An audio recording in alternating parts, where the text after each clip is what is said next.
टाळ्या वाजवून त्यांचं स्वागत करावं, कारण आपल्यासाठीचा सुद्धा हा एक खूप सेलिब्रेट करण्याचा ओकेजन आहे. कारण आपल्या जिल्ह्यातला he is now next to CM. So for us he is the CM.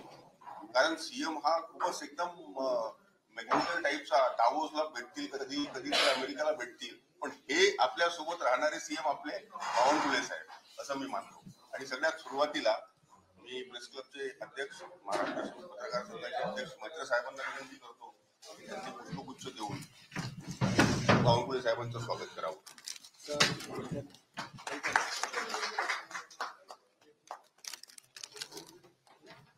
धन्यवाद सर. आता मी सुरुवातीला मैत्र साहेबांना विनंती करतो की त्यांनी स्वागतपर 2 शब्द म्हणावे.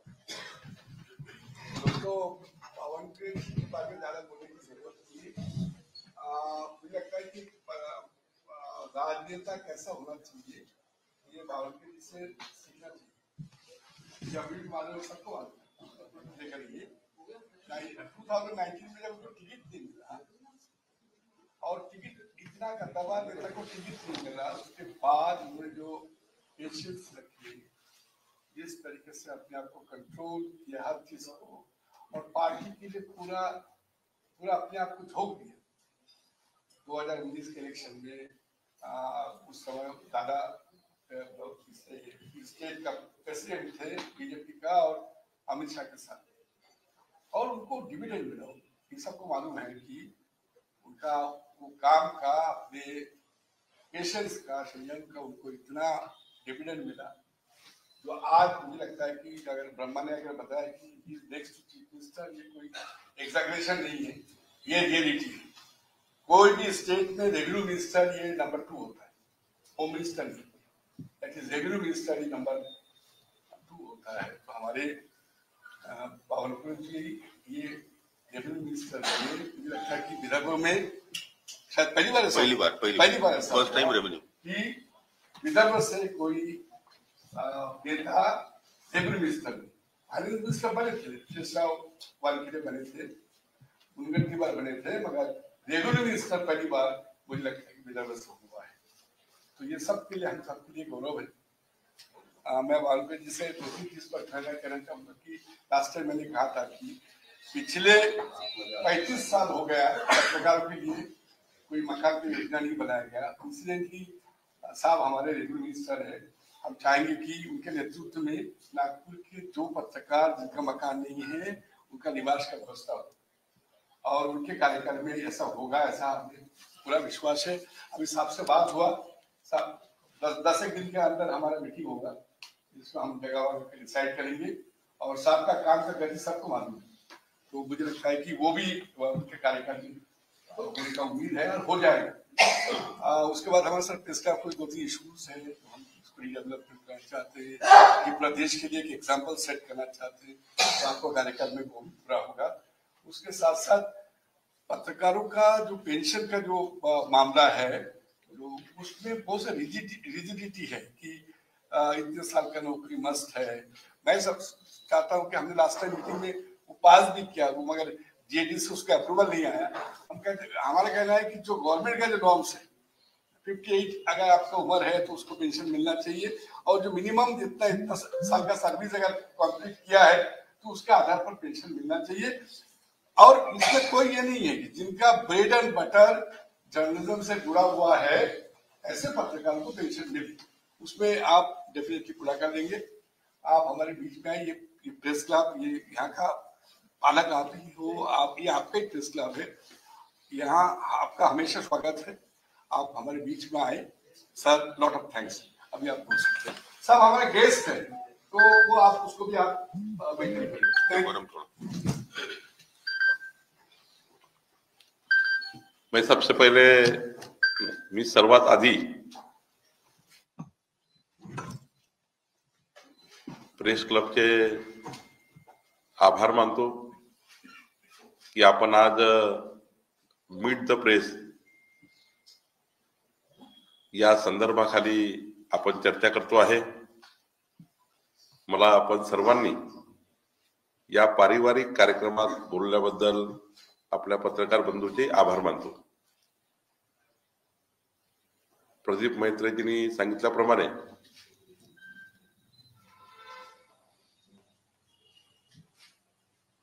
आपल्या राज्याचे नंबर 1 देवेंद्रजी आहे, नंबर 2 देवेंद्रजी आहे, आणि आपले सर्वांचे मुख्यमंत्री देवेंद्रजीच आहे. त्यामुळं महाराष्ट्रामध्ये एक असं नेतृत्व जे अष्टपैलू कर्तृत्वाचं नेतृत्व देवेंद्रजी असल्यामुळं आपल्या कुणाच्याही मनात असा विचार येत नाही की आपल्या नेतृत्वालाच आम्ही मजबूत करण्याचा प्रयत्न करतो, देवेंद्रजींनाच मजबूत करण्याचा आम्ही सर्व प्रयत्न करतो. त्यामुळं भावना आपण जरी व्यक्त केल्या आहे नेक्स्ट टू सीएम वगैरे, त्या काही आपल्या भावना आहेत, पण आम्ही सर्व माननीय देवेंद्रजी यांच्या नेतृत्वात काम करतोय. खर तर सर्वप्रथम मी राज्याचे मुख्यमंत्री देवेंद्र फडणवीसजी यांचं मनापासून आभार मानतो 14 कोटी जनतेच्या वतीने.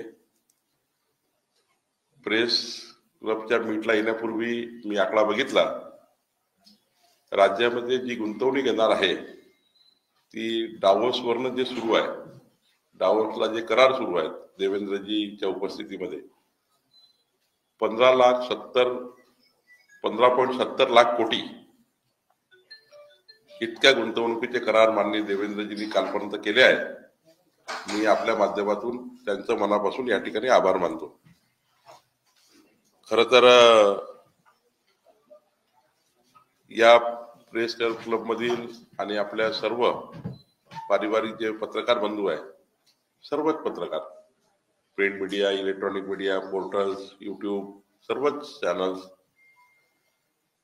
कारण आपण सर्वांनी माझ्यासारख्या छोट्या कार्यकर्त्याला आपल्या मीडियाच्या माध्यमातून आपल्या सर्वांच्या लेखणीतनं ताकद दिली नसती, ऊर्जा दिली नसती, तर माझ्यासारख्या कार्यकर्त्याला समाजाचे प्रश्न सरकारसमोर मांडण्याचा एक प्रभावी जो आयुध आहे ते आपण लोकात, आणि आपण सर्वांनी जी मदत केली आहे.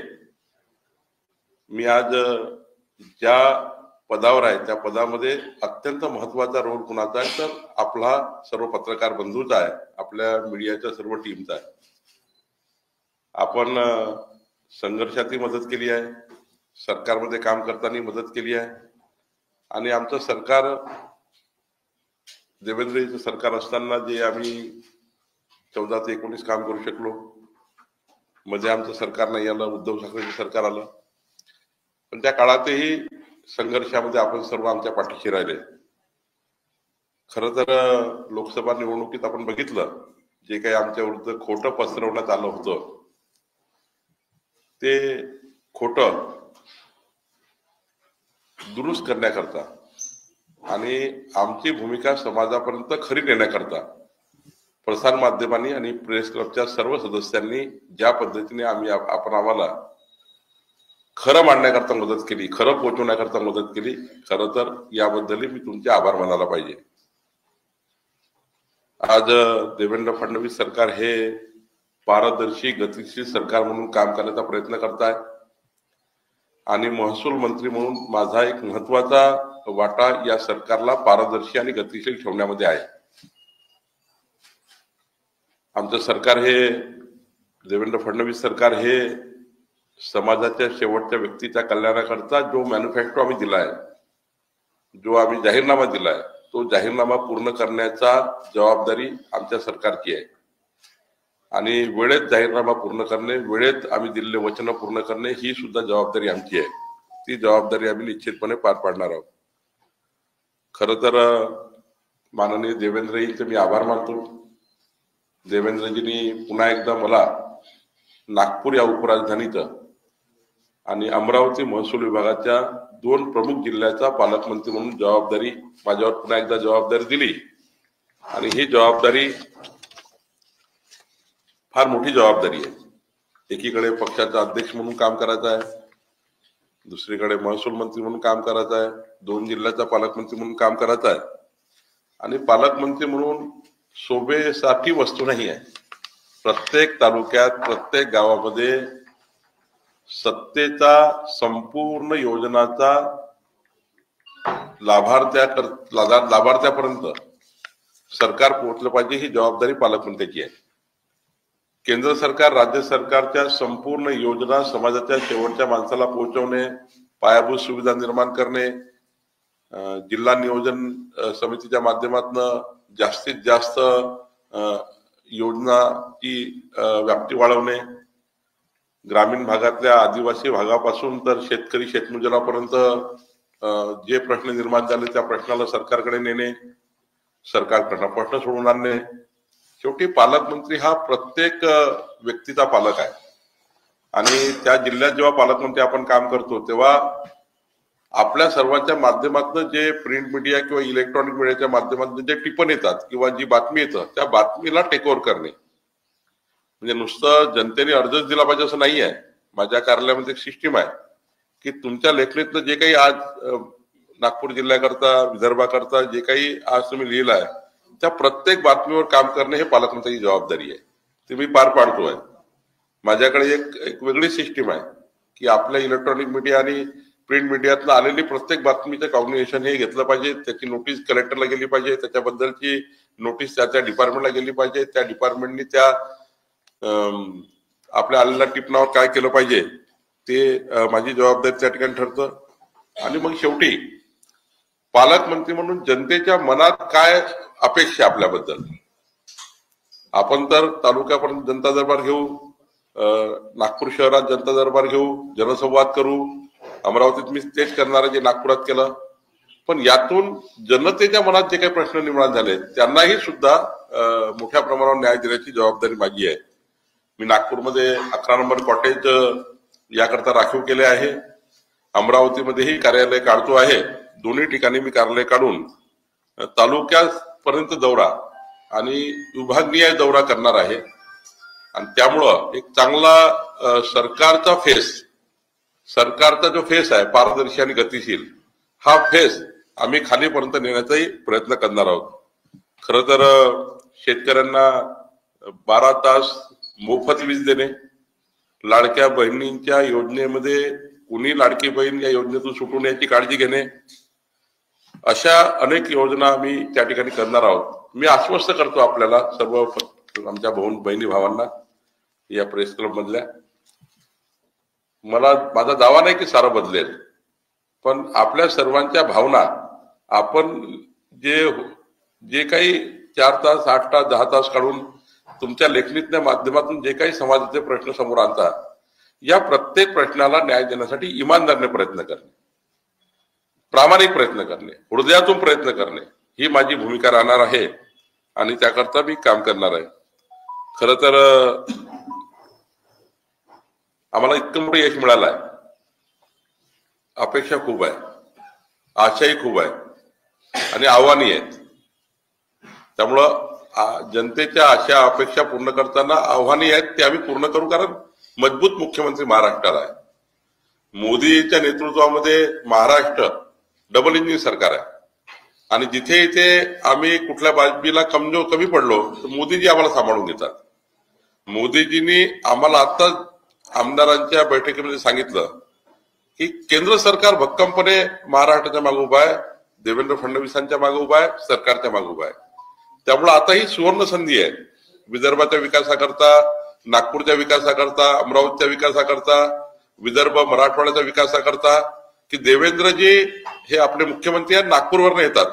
त्यामुळे पुन्हा तो 2014-19 काळ माननीय नितीनजीच्या नेतृत्वामध्ये ज्या पद्धतीने आपण समोर जातो आहे विकासाकरता, इकडे नितीनजी आहे, दुसरीकडे मी आहे, तिसरीकडे देवेंद्रजी आहे, अशा वेळी जर आपण विदर्भाला आणि महाराष्ट्राला पुढे नेऊ शकलो नाही तर मात्र मग आपल्याला काळ वाईट ठरवेल. त्यामुळं एक मिनिट, एक क्षण हा आम्हाला या ठिकाणी डेव्हलपमेंटला द्यायचा आहे. समाजाचा, सर्व धर्माचा विचार करून काम करायचं आहे. लवकरच मी दीक्षाभूमी या धर्मस्थळावरचं डेव्हलपमेंट जे थांबलं आहे त्याकरता जे काही आपसात निर्माण झाले त्याची बैठक लवकरच घेतोय. ताजबागचे थोडं काही काम शिल्लक आहे त्याची बैठक घेणार आहे. या रामटेकचे आज मोठं लेख एका मला वाटतं नवभारत की लोकमत लीला मी आज बघितला तर रामटेकचा जे विकास थांबला आहे, मी आज रामटेकला जाणार आहे, तर रामटेकचा विकास थांबला आहे तोही सुद्धा आपण निश्चित करू. सर्व समाजाचे प्रार्थनास्थळ, धर्मस्थळ, समाजाचा विचार करून आपण काम करणार आहोत आणि कुठल्याही समाजाला असं वाटणार नाही की हे सरकार आपल्या विरोधी काम करताय की आपल्या विरोधात त्या ठिकाणी जात आहे. हे करत असताना मी एवढंच सांगेल की प्रेस क्लबचं डेव्हलपमेंट आहे. मी माननीय मैत्रीजींना आणि माननीय सर्व आपल्या प्रेस क्लबच्या टीमला विनंती करतो की आपण एक चांगला आर्किटेक्ट तात्काळ नेमावा.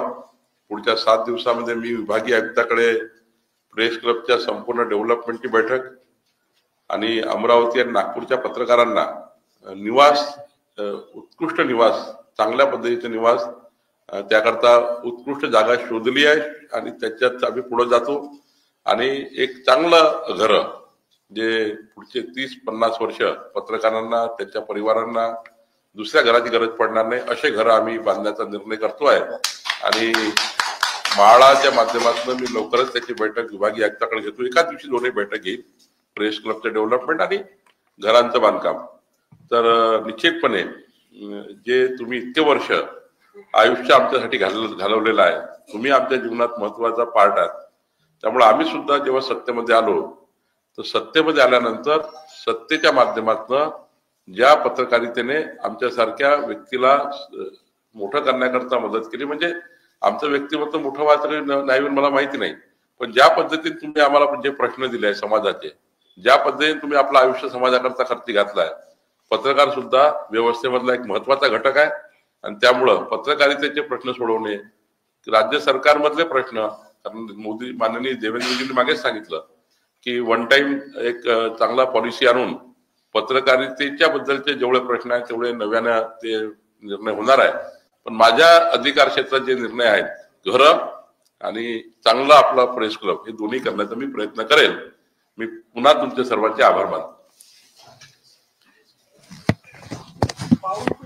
आपके एक सहयोगी मंत्री है नीतीश राणा जी, उन्होंने कहा है कि सैफ अली खान जिस तरीके से हॉस्पिटल से घर आए, संजय निरूपण ने कहा, नीतीश राणा जी ने कहा है कि जिस तरीके से घर आए वो उनके ऊपर हमला हुआ है कि नहीं हुआ है, ये प्रश्न चिन्ह है. जब मुसलमान अभिनेताओं के ऊपर हमला होता है तो सुप्रिया सुले और एनसीपी के नेता सब आ जाते हैं, बाकी के ऊपर होता है तो नहीं आते. क्या लग रहा है इस प्रकार का वक्तव्य एक मंत्री को शोभा दे रहा है?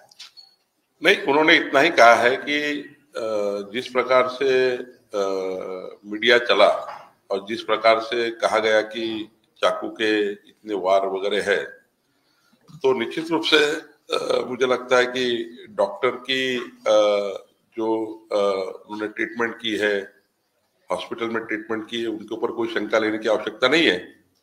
बट एक इतने बड़े घाव है तो इतने जल्दी दुरुस्त कैसे हुए, ये एक थोड़ा आया है बाहर, एक स्टेटमेंट आया हुआ है, संजय निरूपण का भी आया हुआ है, नीतीश राणे जी का आया हुआ है.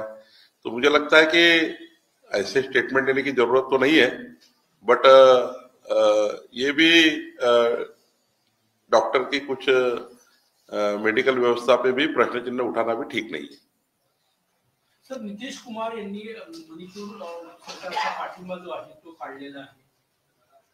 नितीश कुमार यांनी मणिपूर सरकारचा पाठिंबा काढलेला आहे, त्याबद्दल केंद्रात मणिपूर पासून सुरुवात झाली अशी नाही, काही तिथले कारण असतील, एखाद्या कारणाने छोटं मोठं काही झालं असेल, त्यातून काही असे निर्णय होत नसतात. एक काल आपण बैठक घेतला मुंबईत, तर नागपूरचे कुठले प्रोजेक्ट डिले सुरू आहे, पेंडिंग आहे, काही असं आलं आहे का कालच्या बैठकांमध्ये? आणि एअरपोर्टचे खूप डिले होत राहतं, हायकोर्टमध्ये काल मी नागपूर महानगरपालिकेचे जवळपास 1000 कोटी रुपये 31 मार्च पूर्वी नागपूर महानगरपालिकेला मिळावे, जे बजेटेड झाले आहे, त्याकरता बैठक घेतली. नागपूर महानगरपालिकेच्या येणारा डेव्हलपमेंट आहे, यशवंत स्टेडियमचं डेव्हलपमेंट आहे, जेलला आपल्याला शिफ्ट करायचं आहे, त्याची बैठक झाली. कारण आपण बाबुळखेडा चिचोलीमध्ये जागा बघितली आहे जेल करता, बेल्लोरी जवळ जेल शिफ्ट करायचा निर्णय आपण घेतोय. कलेक्टर ऑफिसचं बांधकाम तातडीने सुरू झालं पाहिजे, कन्व्हेन्शनल सेंटरचे बांधकाम सुरू झालं पाहिजे. नागपूरचे दोन्ही बस स्टँडचे डेव्हलपमेंट आपल्याला करायचे आहेत. जुनं बस स्टँड जे आहे गणेश पेठचं ते आणि मोरभवनचं. मी आधी सांगितलं यशवंत स्टेडियम चांगलं बांधायचं आहे. त्याच्याकरता जे काही आरक्षणाचा विषय होता, जवळपास 29 नागपुरातल्या नवीन प्रोजेक्ट करता या बैठकी झाल्या. त्याकरता लागणाऱ्या निधीबद्दल चर्चा झाली. जे बजेटेड पैसे 1000 कोटी ते कॉर्पोरेशनला मिळावे याकरता चर्चा झाली. NIT मधलं जे भाग आहे हायकोर्टमध्ये स्टे आहे, पण NITचा एरिया जो आहे नागपूर शहरातला आणि कॉर्पोरेशन आहे, या दोघांनी आता एक फायनली डेव्हलपमेंट प्लॅन सरकारचा 20 वर्षापासून नाही आहे. नागपूरचा डेव्हलपमेंट प्लॅन, नवी DP प्लॅन, नागपूरचा नवीन DP NITच्या जागेसहित कॉर्पोरेशननी करावा. म्हणजे कॉर्पोरेशनच्या जागा आणि NITच्या जागा असं वेगळं न पाहता कॉर्पोरेशनने पूर्ण DP करावा, डेव्हलपमेंट प्लॅन तयार करावा, यावरही अंतिम चर्चा झाली. नरसाळा उडकेश्वर भागातल्या तिथे मलनिस्सारण जलनिस्सारण योजनेवर चर्चा झाली. अशा 29 प्रकल्पावर आम्ही चर्चा केली आणि सोबतच NIT मधले काही प्रश्न होते, NMRDA काही प्रश्न होते. NMRDA ला 729 कोटी रुपयाची गरज आहे सिवेज ट्रीटमेंट सिस्टीम करण्याकरता, त्यांची चर्चा झाली. काल PWD डिपार्टमेंटची चर्चा झाली. त्यामध्ये महत्वाचे 4 प्रश्न आम्ही करतोय. एक, आमदार निवासाला BOT तत्वावर लवकरच निर्णय आम्ही घेतोय. नागभवनच्या इमारतीच्या ऐवजी एक टावर बांधून त्या ठिकाणी नागभवन टाईपच टावर बांधायचा, त्या ठिकाणी मंत्री राज्यमंत्रीचे कॉटेजेस करायचं आहे.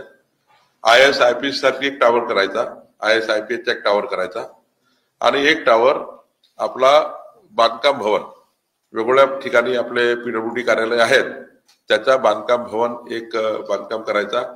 आणि PWD कडले 32 वेगवेगळ्या विभाग जे आहेत नागपुरातले, कृषी विभाग, त्यांच्या इमारती, याचेही प्रस्ताव काल चर्चा झाली. 32 वेगवेगळ्या विभागाच्या इमारती ह्या प्रस्ताव पेंडिंग आहे, त्याची प्रस्तावाची चर्चा झाली. मला वाटतं हे सर्व बांधकामं नागपूर जिल्हा कलेक्टर ऑफिस सहित आणि कॉर्पोरेशन सहित, विमानतळावर काल काही चर्चा झाली नाही, त्याची वेगळी बैठक होणार आहे. पण नागपूर शहराचं संपूर्ण डेव्हलपमेंट करण्याकरता आम्ही आता काम करतोय. शरद पवारांची पद्धतवार चर्चा झालेली आहे. गेले काही दिवस असं बोलतो राष्ट्रवादी एकत्रित येतील, तुम्ही कशा अर्थाने या सगळ्या भेटी करा? नाही, त्यांनी बंदात चर्चा करायची की खुली चर्चा करायची त्यांचा प्रश्न आहे. पण आज तरी ज्यांच्या विरुद्ध जे निवडून आले आहेत, आम्ही तिघांनी चर्चा केली आहे, एकनाथजी, मी आणि देवेंद्रजी आणि अजितदादांनी, की सध्याच जे आपल्या विरुद्ध लढले आहेत त्यांना तुर्तास महायुतीच्या कुठल्याही घटक पक्षाने आपल्या पक्षात प्रवेश करून घेऊ नये अशी तुर्तास चर्चा झाली आहे. म्हणजे आमच्या विरुद्ध समजा उद्या लढलं असेल त्यांना पक्षात घेणे, महायुतीला डॅमेज करतील. किंवा आत्ताच महायुतीच्या कार्यकर्त्यांनी मोठी लढाई केली आहे विधानसभेची, त्या ठिकाणी आपसात जे इतक्या रिव्हेंजफुली लढल्याने आताच ते सरकारचा फायदा घेण्याकरता पार्टीत येत असेल किंवा सरकारमध्ये येत असेल, तर सध्या तुर्तास आम्ही तिन्ही पक्षाने विचार केला आहे की चर्चा करूनच नंतर निर्णय व्हावे.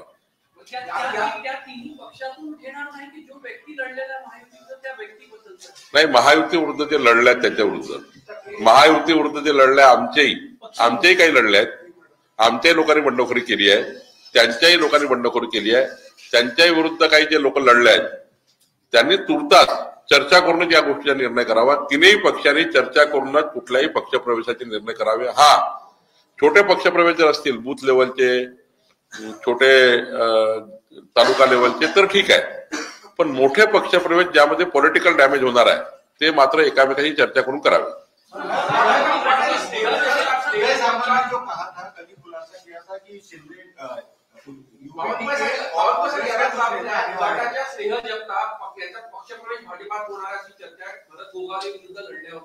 नाही, चर्चा आहे, काहींनी आमची संपर्कही केला आहे. पण आम्ही जोपर्यंत तिन्ही पक्षाचे नेते एकत्रितपणे त्या भागातला परिस्थिती विचार करून त्या भागातल्या पक्षप्रवेशाने काय आमच्या महायुतीवर डॅमेज येतं किंवा स्थानिक लेवलला काय अडचणी तयार होतील याचा विचार करूनच पक्षप्रवेश देणार आहोत.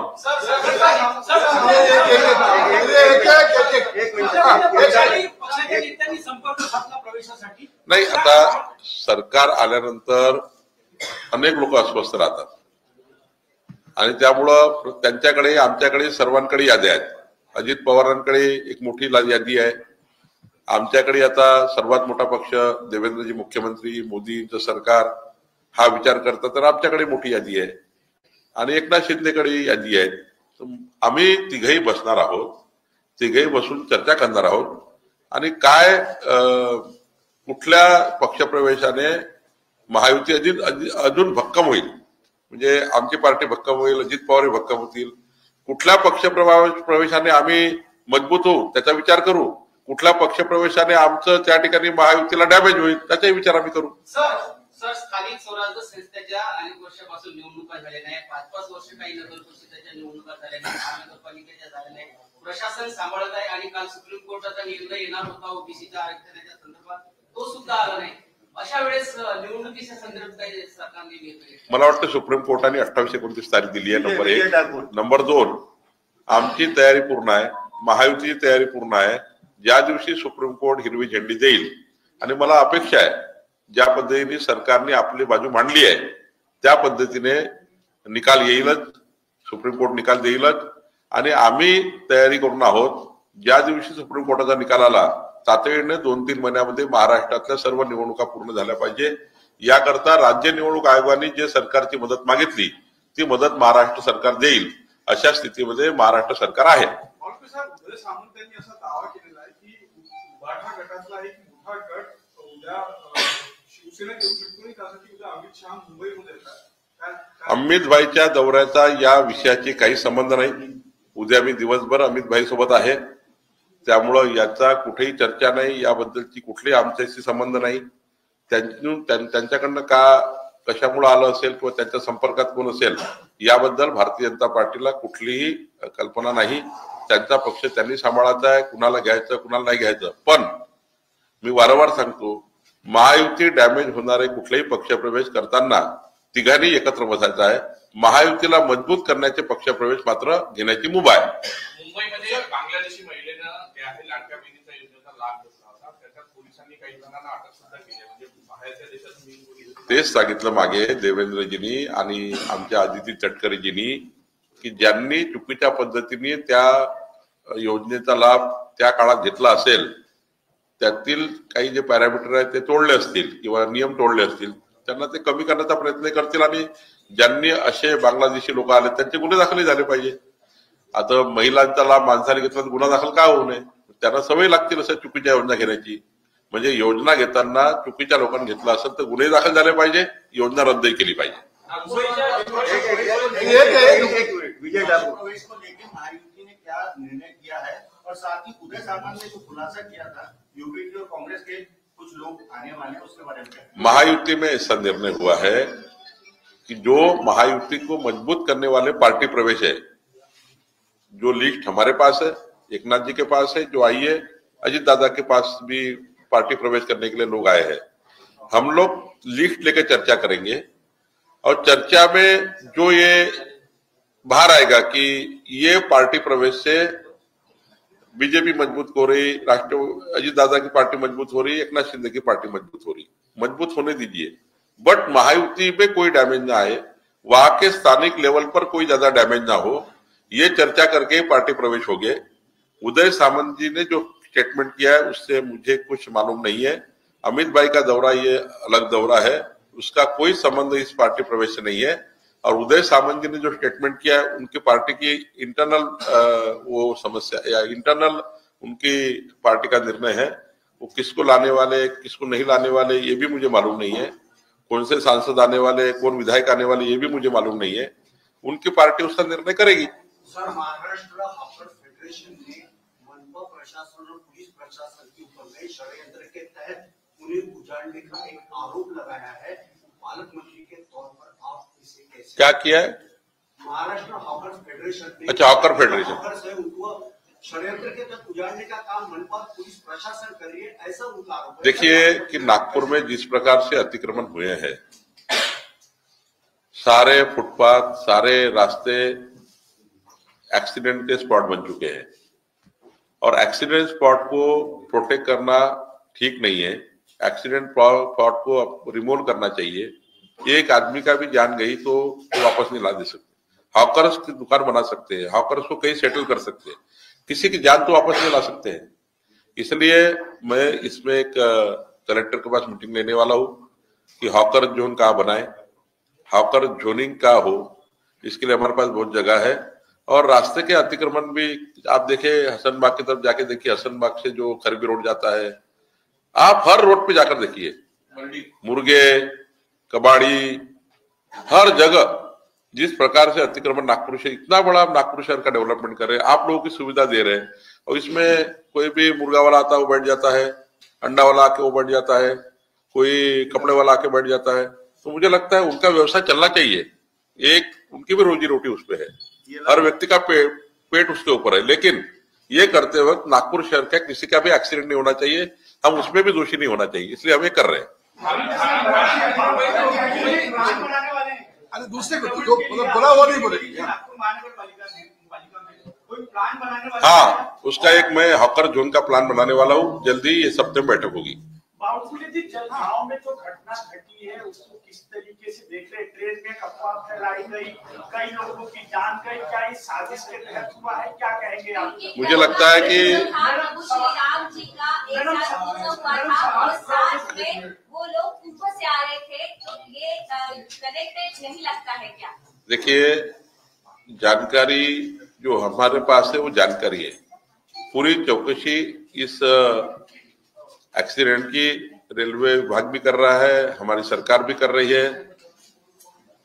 घातपात का कितना इसमें संभावना है, अफवाहों की कितनी संभावना है, या फिर लोगों की गलती है या प्रशासन की गलती है, जल्दी इसका रिपोर्ट आने वाला है।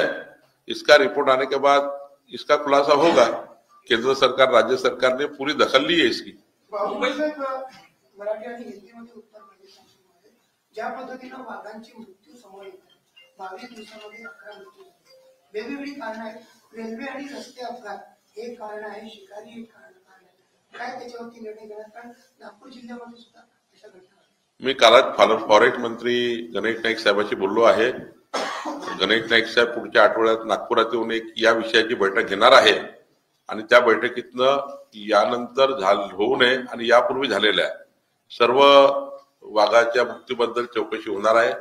माननीय गणेश नाईक साहेब पुढच्या आठवड्यामध्ये वगैरे नागपुराच्या वन विभागाच्या बैठकीला येऊन याबद्दलचा ते शोकमोक्ष लावणार आहे.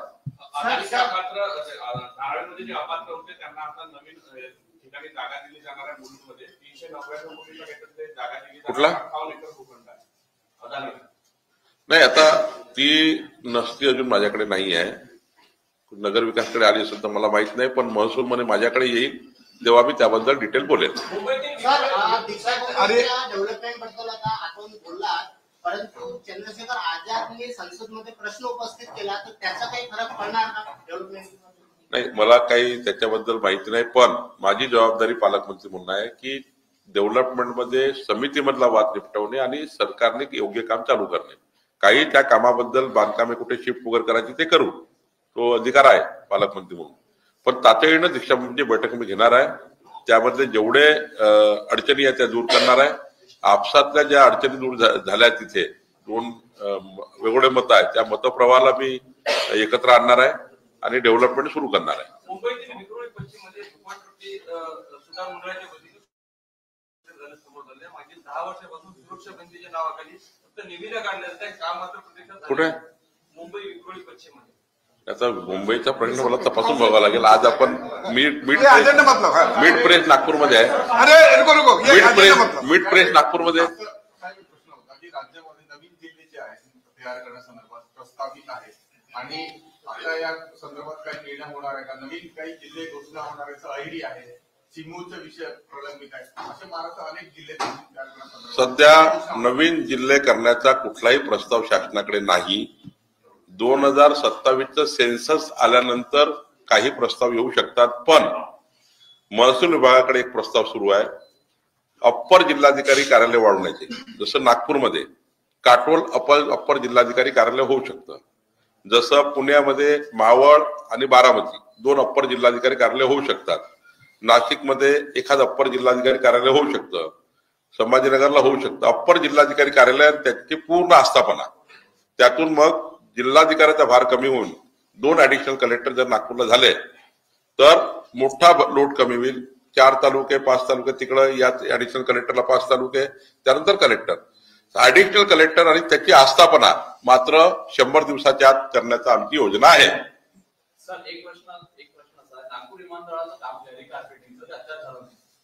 जे त्यांना वेळ दिली होती ती 1 महिन्याची होती आणि 1 महिन्याचं काम झालं नाही तर अधिकाऱ्यांना कारवाई केली जाईल असं आदेश देण्यात आले होते. विमानाचं तिकीट 22,000 रुपये 25,000 रुपये आहे आणि पेशंट असतात. रेल्वेमध्ये बुकिंग मिळत नाही, एक वेटिंग सुद्धा क्लिअर होत नाही. अत्यंत महत्वाचं इन्व्हेस्टमेंट नागपुरात एवढी मोठी येत आहे. त्यामुळे नागपूर विमानतळाचं रिकार्पेटिंग जे आहे त्याच्यावर तुम्ही पालकमंत्री म्हणून माननीय नितीन गडकरी साहेबांनी मोठा पुढाकार घेतला होता. किमान 60% तरी काम झालं. आता महिनाभरात 40% पूर्ण होईल. पण असं आता कॉलर पकडून म्हणता येत नाही की महिनाभरात कार्य झालं पाहिजे. त्याने प्रयत्न केले पण 60% पूर्ण झालं. 40% 15 दिवसात पूर्ण होईल आणि आपला जो प्रश्न सुटेल आणि मग नवीन विमानतळाचं काम तर चालू होतो आहे.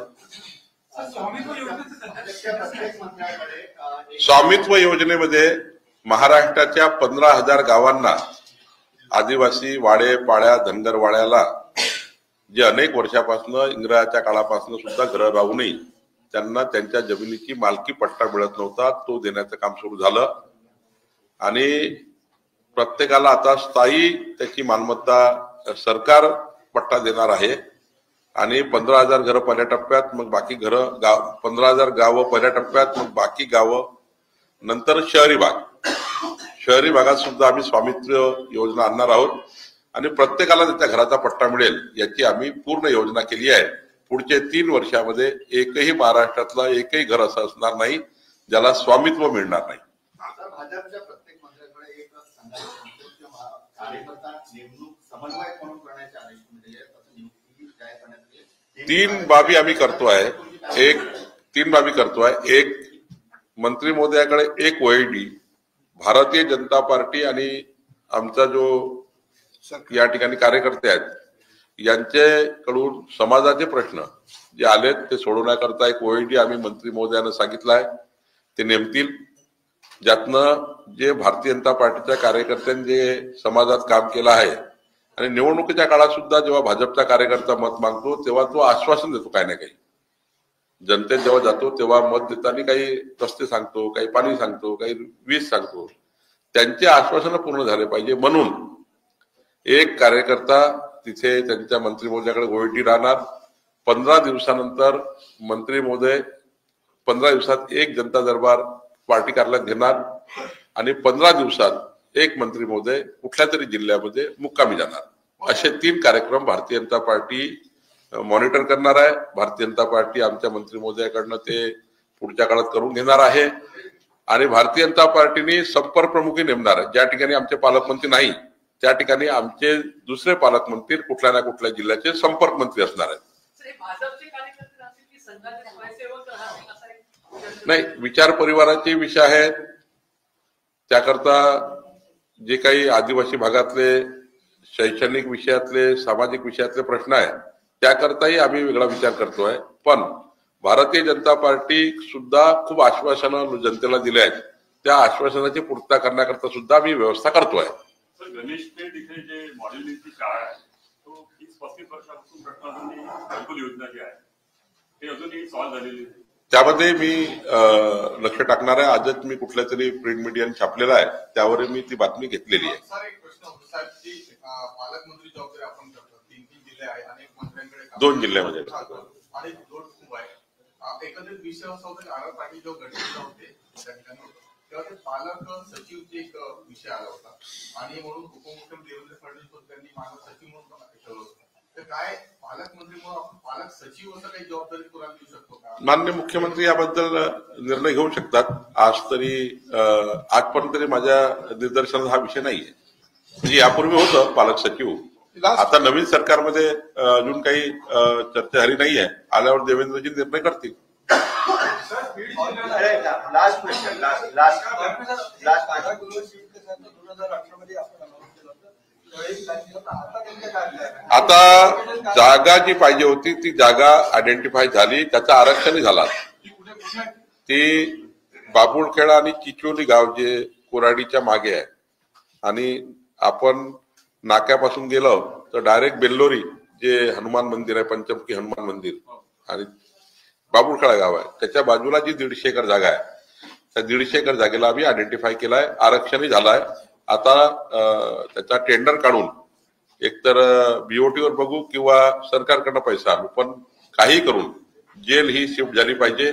माननीय न्यायालयाने सुद्धा त्यामध्ये थोडा आता आम्ही चर्चा करणार आहोत, कारण न्यायालयाची सुद्धा महत्वाची भूमिका आहे. व्हिडिओ कॉन्फरन्सनी त्या ठिकाणी IITचा सपोर्ट घेऊन मोठ्या प्रमाणावर न्यायालय जोडणे, आरोपीला एवढा दूर आणण्याची गरज नाही, असे वगैरे जे विषय त्यामध्ये तांत्रिक विषय आहेत ते आम्ही पूर्ण करणार आहोत. पण जेल मात्र नक्की शिफ्ट होणार आहे.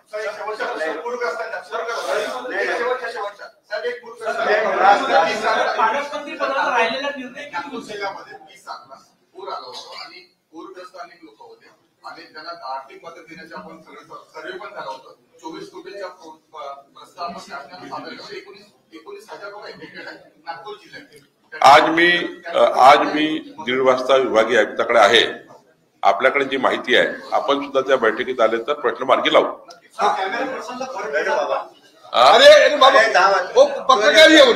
पत्रकार सर्वच पत्रकार लोक आपण पत्रकाराची जी काही कॅटेगरी कॅमेरामॅन, फोटोग्राफर, पत्रकार कॅटेगरी करूनही आपल्या 4 गोष्टी करता येतात. आपल्यामध्ये चंद्रशेखरजी बावनकुळे पालकमंत्री झाल्यानंतर पहिल्यांदा मिड प्रेसचा कार्यक्रम आपण आयोजित केला. त्यांनी आमंत्रण स्वीकारलं. मी नागपूर श्रमिक पत्रकार संघातर्फे, पत्रकार क्लब ऑफ नागपूर तर्फे आणि टिळक पत्रकार भवन व्यवस्थापक मंडळातर्फे मी त्यांचे आभार मानतो. आणि या तिन्ही संस्थांतर्फे त्यांनी ज्या घोषणा केल्या आहेत की ज्या पत्रकारांकरता घरं नाही आहे त्यांच्याकरता हाऊसिंग आणि पत्रकार क्लबचं डेव्हलपमेंट या दोन्ही अनाउन्समेंट करता मी तिन्ही संस्थांतर्फे आणि सगळ्या पत्रकारांतर्फे त्यांचा आभारी आहे. धन्यवाद. सर्वांचे खूप खूप आभार. तुमचे प्रेम आशीर्वाद असेच राहू द्या.